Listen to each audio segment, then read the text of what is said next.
Sean bienvenidos, estimada maestra, estimados maestros. Es un gusto contar con su presencia en esta mesa de diálogo donde compartiremos valiosas experiencias sobre la apropiación del plan y los programas de estudio en el ciclo escolar 2023-2024. En esta mesa nos acompañan representantes de la Escuela Secundaria Técnica número 66, Francisco J. Mújica. La maestra María de los Ángeles Cocolet Sigrande es licenciada en Química Farmacéutica Bióloga. A través de cursos, diplomados y especializaciones, ha consolidado su formación docente. Cuenta con 20 años de experiencia. Actualmente es maestra del campo formativo Saberes y Pensamiento Científico. El profesor Abel Jared Pérez Calvo es ingeniero y maestro en Desarrollo y Planeación de la Educación. También es egresado del programa de formación para maestros en servicio. Actualmente se desempeña como docente de educación secundaria con una experiencia de 13 años y como subdirector académico en educación básica. El maestro Pío V Ricardo Ojeda Monroy es licenciado en Economía con 2 maestrías. Es doctor en Humanidades y Ciencias Sociales por la Universidad de León, España, con 33 años de servicio. Actualmente es director de la Escuela Secundaria Técnica número 66. Los temas que exploraremos nos llevarán a comprender mejor cómo se han integrado estos cambios en su práctica docente y cómo están impactando en el aprendizaje de las y los estudiantes en los diferentes colectivos escolares a lo largo de todo el país. Cada colectivo ha comenzado a escribir su propia historia en la adopción del modelo educativo de la nueva escuela mexicana. Esta historia implica un cambio hacia una educación humanista y científica con un currículo contextualizado y deliberativo. En este proceso se busca recuperar la autonomía profesional de los maestros y maestras, así como escuchar las voces y necesidades de los alumnos y alumnas y considerar el contexto familiar y social. Se aspira a crear una escuela en la que todas y todos los involucrados en la educación participen activamente en la formación de niñas, niños y adolescentes críticos y comprometidos con ellos mismos y con su entorno. Para comenzar, les pedimos nos platiquen cómo construyeron el programa analítico y qué elementos incluyeron en su desarrollo, maestra. Estamos rompiendo un paradigma educativo. Estamos transitando de una racionalidad individual instrumental a una racionalidad histórico-procesual conceptual, en donde lo que importa es el sujeto, en donde lo que importa es la territorialidad, la comunidad, en donde lo que importa es recuperar esa memoria histórica. Entonces, en ese sentido, empezamos a generar líneas temáticas al interior y será un reto para nosotros ir profundizando en esas categorías y en esos conceptos que inicialmente formaron parte del acompañamiento de esta formación de la nueva escuela mexicana. Actualmente necesitamos saber sobre la realidad de la comunidad. Claro. Contextualizar, saber en dónde estamos, el enclave social, quiénes forman parte de nuestro estudiantado, y no solamente nuestras alumnas y alumnos, sino también lo que hay alrededor, sus madres, sus padres, cómo se desenvuelven con los diferentes elementos que rodean a la comunidad. Diseñamos el programa analítico en conjunto, en colectivo, a partir del análisis del programa sintético y haciendo un proceso de codiseño, de poder identificar la problemática y dialogar con los contenidos y los procesos de desarrollo de aprendizaje. Esto nos llevó a organizar estos contenidos y estos PDAs en los 3 periodos que comprenden nuestro ciclo escolar y los circunscribimos a proyectos comunitarios. Encontramos 3 en nuestra escuela. El primero era la identidad cultural. Nos damos cuenta que poco a poco, con diferentes situaciones, las y los adolescentes empiezan a dejar de lado por qué somos mexicanas y mexicanos, qué significa esto. Era muy importante retomar eso, también de fomentar el pensamiento crítico en temas de la elección de una vida saludable, como una alimentación balanceada.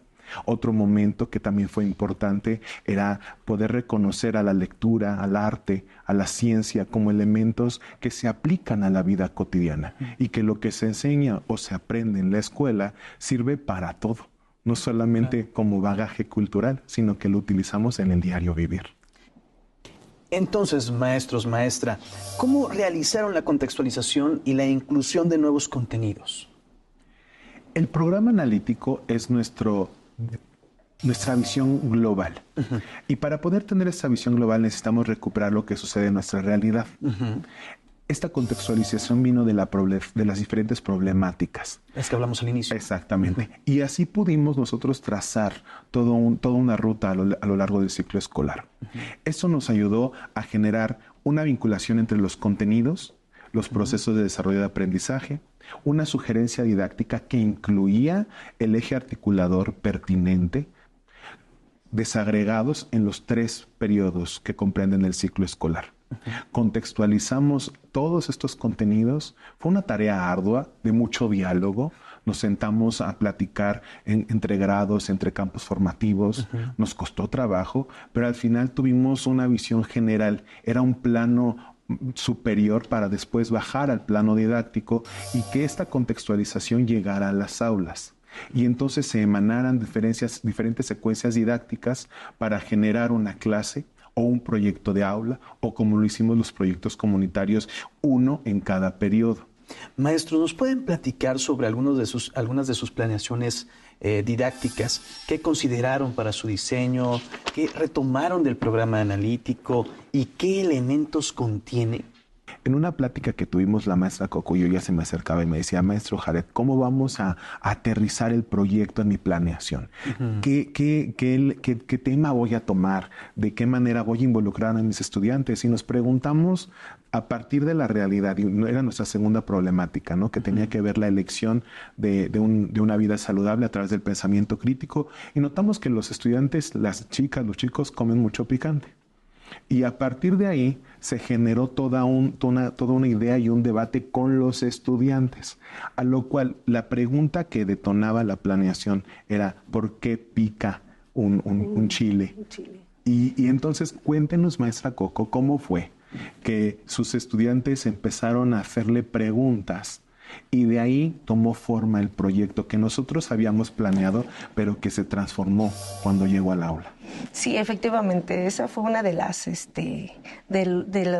conversaciones que tuve con el profesor Jared, cómo íbamos a aterrizar toda esta inquietud. Iniciamos con el picante, comen mucho picante los alumnos, por lo tanto, entonces, de ahí empieza mi creatividad. Otra también fue al platicar con el profesor de física. Ahí iniciamos ya ahí tuve otro detonante. Hablábamos sobre una gastronomía molecular. Empezamos a involucrar estos dos conceptos y bueno, llegamos a este espacio sobre las bebidas italianas moleculares. Aquí empezamos a hablar cómo las podíamos realizar. Los alumnos se iniciaron entonces a investigar bajo una dirección que obviamente yo estaba poniendo en mesa, bajo qué situaciones ellos tenían que dirigir la investigación. Por lo tanto, entonces, nuestro trabajo en el aula se basó en la investigación y llegamos a obtener cómo explotaban. Ellos entendieron inclusive reacciones químicas. Se puso también en orden qué materiales iban a utilizar, cuál iba a ser el procedimiento, a qué hipótesis íbamos a llegar y cerrábamos con una gran conclusión grupal. Cuando se presentó el proyecto, llegaron mamás, papás, la comunidad fue invitada, se abrieron las puertas de la escuela y era esta sorpresa. Era cómo es que en el laboratorio con la maestra de química hicieron estas perlitas desconcentrados de diferentes sabores y al momento de no solamente en la bebida, sino de también incluirlas sí, claro, lo hace atractivo y entonces decimos, yo quiero probar la ensalada. Y esto pasó en diferentes campos formativos. Saberes y pensamiento científico comparte física y química a 2 grados distintos, pero en otros campos formativos también. Yo te voy a platicar de mi experiencia con el trabajo del coro escolar, porque yo trabajo con el coro de la escuela y para poder llevar a cabo las diferentes clases y los objetivos tiene que haber una planeación detrás. Tomamos la base como tal, nuestro programa analítico. Este programa analítico ya tiene un análisis, un codiseño desde el programa sintético como lo hemos establecido, pero aterriza a nuestra comunidad en donde llega un proceso, como lo dijo la maestra Coco, creativo para poder diseñar una planeación didáctica. Así que tiene los siguientes elementos: los campos formativos, la disciplina, los ejes articuladores, la problemática, y te voy a poner un ejemplo. En el primer periodo de este ciclo escolar, como lo dijimos, una problemática que identificamos fue la importancia de la identidad cultural como mexicanas y mexicanos. Entonces eso se trasladó a un proyecto comunitario en el Día de Muertos, una festividad que nos encanta a todas y todos. Y lo que hicimos en el coro fue empezar a seleccionar la música. Y todo eso está perfectamente planteado en la planeación para llegar a la concreción en el aula. Y es un diálogo entre el tiempo, los recursos y nuestros estudiantes con los contenidos y los PDAs.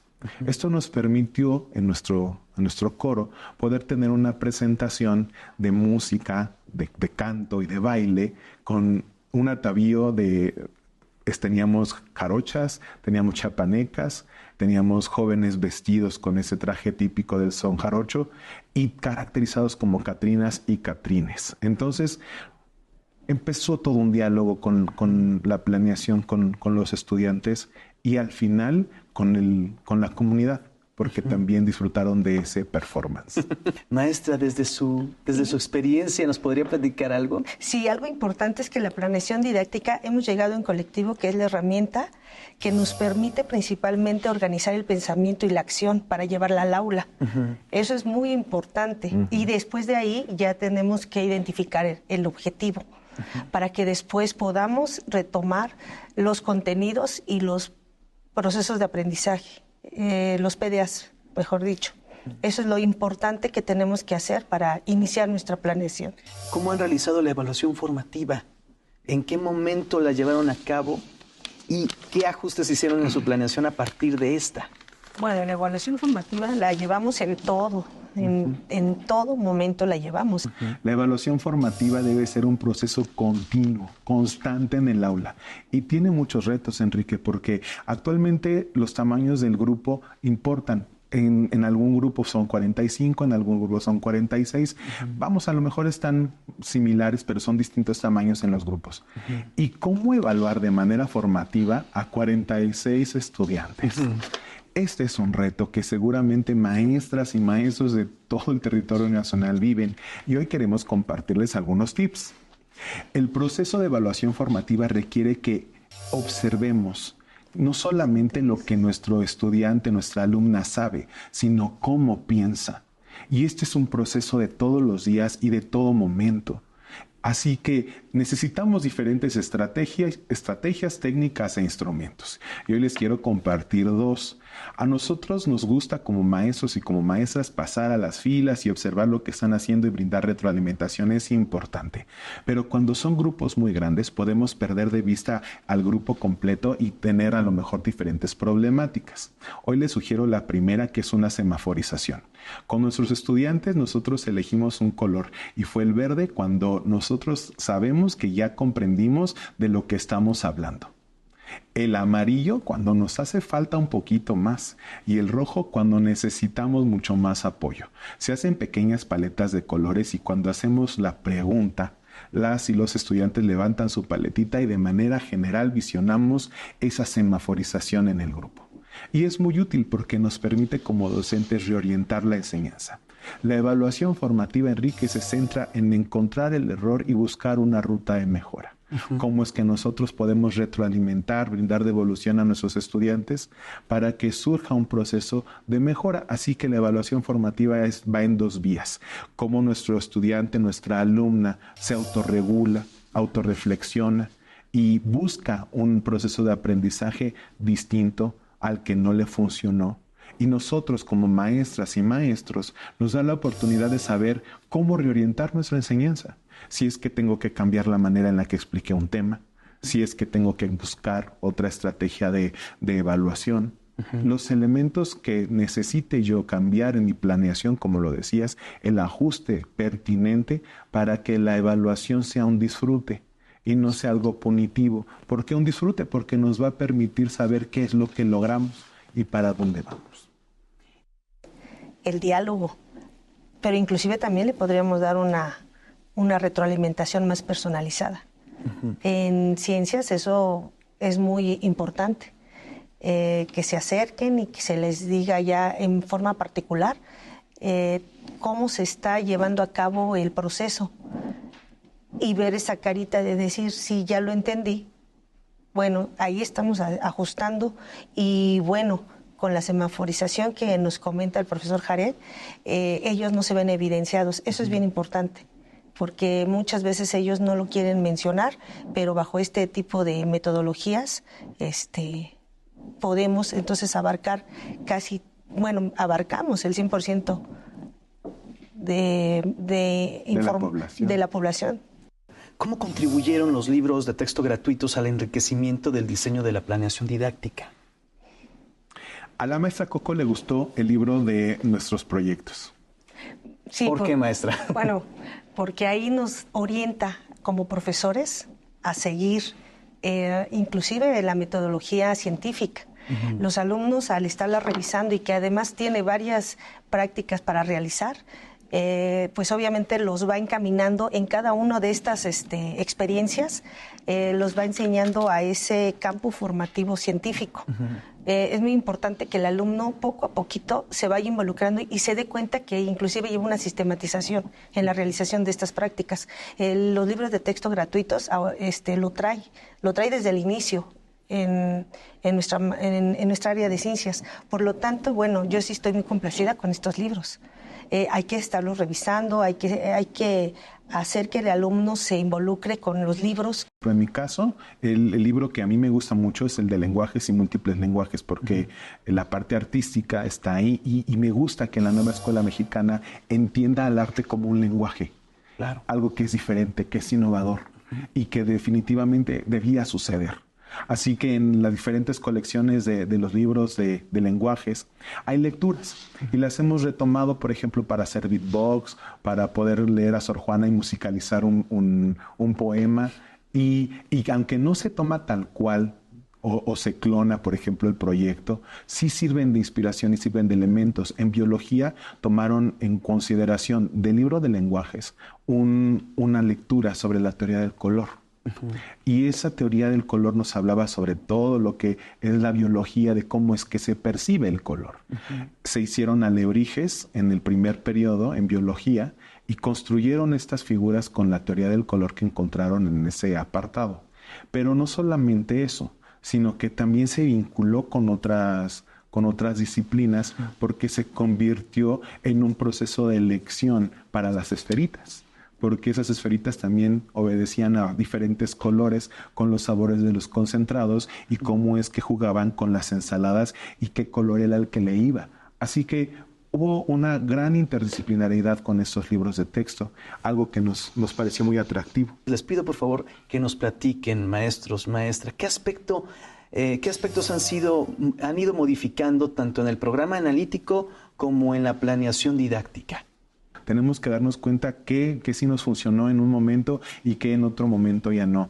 Y decidimos cancelar nuestro último proyecto comunitario porque analizamos, en los consejos técnicos nos sirven mucho las sesiones, analizamos el progreso de otros contenidos que no necesariamente están dentro del techo del proyecto comunitario y que de alguna manera estaban quedando fuera. Y que al momento de hacer nuestro seguimiento en el PEMSE nos dimos cuenta que no podíamos permitir que esos contenidos quedaran fuera por darle mayor prioridad al proyecto comunitario. Eso nos llevó a hacer esa adecuación y por lo tanto ese cambio en el programa analítico generó cambios en las planeaciones didácticas. Bueno, pues efectivamente lo que dice el profesor era que teníamos forzosamente que ir analizando para no saturarnos. Sí es muy cansado estas experiencias que la nueva escuela mexicana nos está poniendo a la mesa. Tenemos que saber cómo las vamos a ir dosificando, porque si no, a lo mejor también podríamos no aburrir al alumno, porque el alumno, al menos en ciencias, es muy creativo. Y yo creo que también en otras materias, pero sí tenemos también que dar prioridad a los PDAs, a todo nuestro programa analítico, que ya lo realizamos desde el inicio y que en comunidad lo estructuramos. Maestros, maestra, me gustaría conocer, y bueno, más bien que nos platiquen, si se ve reflejado en las aulas, en las niñas y en los niños y en las familias, un cambio en el aprendizaje y de qué manera se está manifestando. Las y los alumnos están transformando su manera de aprender, porque su realidad es muy distinta a la realidad de antaño. Así que es necesario que exista un modelo educativo, un paradigma educativo que nos permita incluir a todas y a todos desde un punto de vista humano. Estamos humanizando la educación. Cada vez tenemos a alumnas y alumnos con un pensamiento más crítico, que ya no se conforman con el por qué me lo dice mi maestro, Exacto, sino que se preguntan de dónde viene. Sí, sí considero que ha habido un cambio, especialmente porque, bueno, toda la comunidad de nuestros compañeros maestros, docentes, pues ha contribuido a que el alumno pues, tenga una forma especial de aprendizaje, retomando todos los elementos que cada uno de nosotros tenemos que visualizar. Claro que sí, la comunidad de nuestros padres y madres de familia sí lo han notado. ¿Qué desafíos han encontrado en el proceso de apropiación del plan y programas de estudio y cómo las han superado, maestra? El primer desafío era el desconocimiento, ¿no? El poder tener a la mano la información necesaria para poder implementar esta nueva escuela mexicana en la operatividad de las aulas. ¿Cómo lo superamos? Primero fue con una actitud positiva, porque y estudiando, empezando a estudiar. Estudiar todos estos contenidos. Y decir, sí se puede. Y teníamos el liderazgo educativo, sí, teníamos este acompañamiento de formación. Cada vez que venía un nuevo CETE, pues buscábamos los elementos de las guías para poder avanzar en nuestro progreso en la construcción del programa analítico. Pero algo que fue fundamental fue la dinámica de trabajo en el interior de las aulas. Sí, que realmente nos echáramos la mano unas y otros, que realmente dijéramos, oye, es que no le entiendo, y superáramos todo ego. Sí. Enrique, era muy importante superar todo ego para saber y decir, oye, no le entendí esto, ayúdame. Acercarnos unos con otros, oye, me hace falta esta idea, ¿tú qué vas a hacer? ¿Cómo lo hacemos juntos? Y era entre los pasillos, y era en el checador, y era en los espacios del consejo técnico, y era realmente tener un objetivo común. Yo creo que esto pasó en las diferentes escuelas, creo que se dio de diferentes maneras, y como decimos, no pretende que nuestra experiencia sea el ejemplo modelo para nada, pero sí disfrutamos el proceso, incluyendo los momentos de más estrés. Muchas gracias. Y nuevamente agradecerles por su participación, a nuestra invitada, a nuestros invitados, por haber compartido sus experiencias y aprendizajes durante esta apropiación de la nueva escuela mexicana. Les invito a ver las experiencias docentes de los otros niveles educativos. Soy Enrique Rodal. Hasta la próxima.